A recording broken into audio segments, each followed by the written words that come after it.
Sarina from Noisography. Today we're here with Craig Mercer from Scientists of Sound. Yay!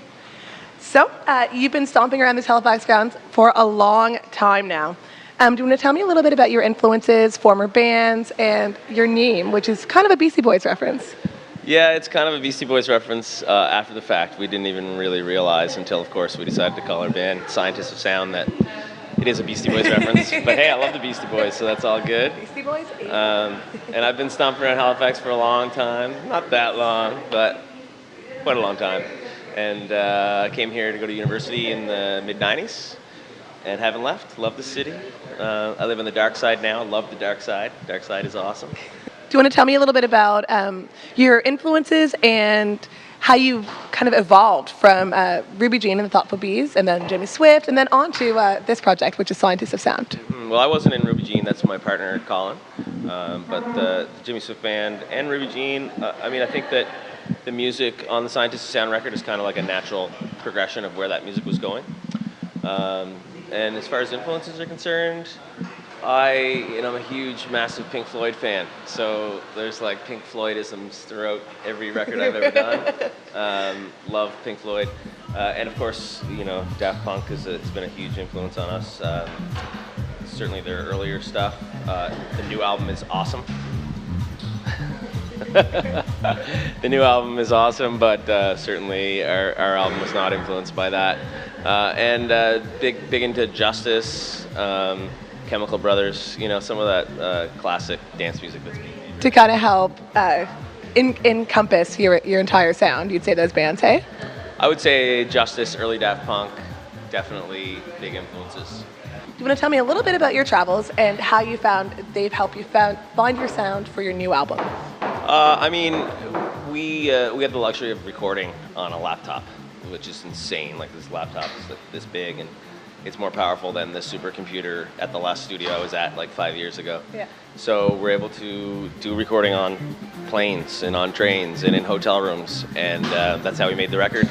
A lot of it was written, produced while we were traveling and touring around. So I think when that happens, you can't help but be influenced by what's going on around you. So the new album, here we are, Scientists of Sound, Electric Scissors, was mainly self-produced. Did you find that put a big stipulation on your writing process and on further production until you finished the album? If anything, it put no stipulation on it whatsoever. Like, it's kind of one of the, it's a beauty that you can just continue to record and get things perfect. It can also be a bit of a curse because you can like kind of nitpick over one little section forever because you're not paying by the hour or you don't see the clock running. So it's kind of like a catch-22. It's great in some ways.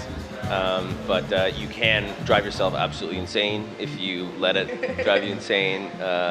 Key is to not let it get to that point and just know when to stop. We stopped and we finally finished the thing. So mainly written and produced by you and your partner Colin? Yeah, Colin Kroll. We had a bit of a lineup change in Scientists of Sound's history fairly recently.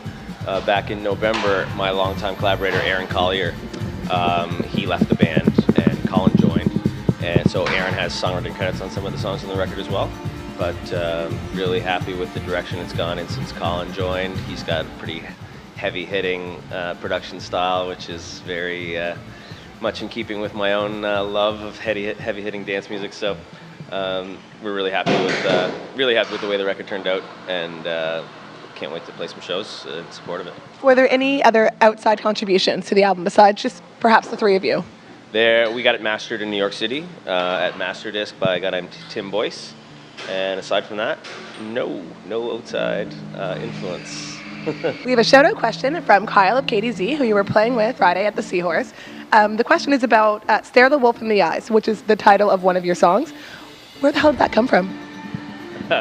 I believe Kyle knows the answer to that question, and since I'm about to be a father, I don't know that I can incriminate myself on camera by giving the correct answer to that question. Let's just say that I was very much inspired when writing the song, and that was kind of the first thing that came to my mind when I wrote this riff, and for some reason I was thinking about a wolf, and thus the song title. So last year you played Sham, and you did the sunrise set at Evolve. How the hell was it playing at Shambhala last year? It was awesome.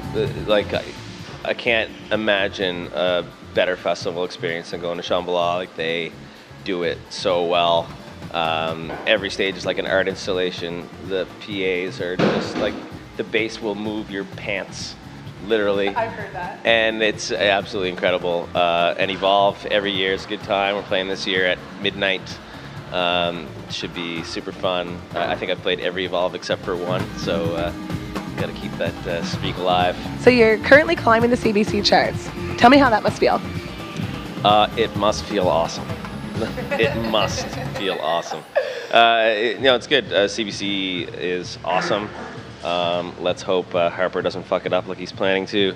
And we're really stoked that they like the track, and they've been giving it some spins, and we're currently sitting around 35 or something on the chart. So if you like what you hear, go out and vote for it.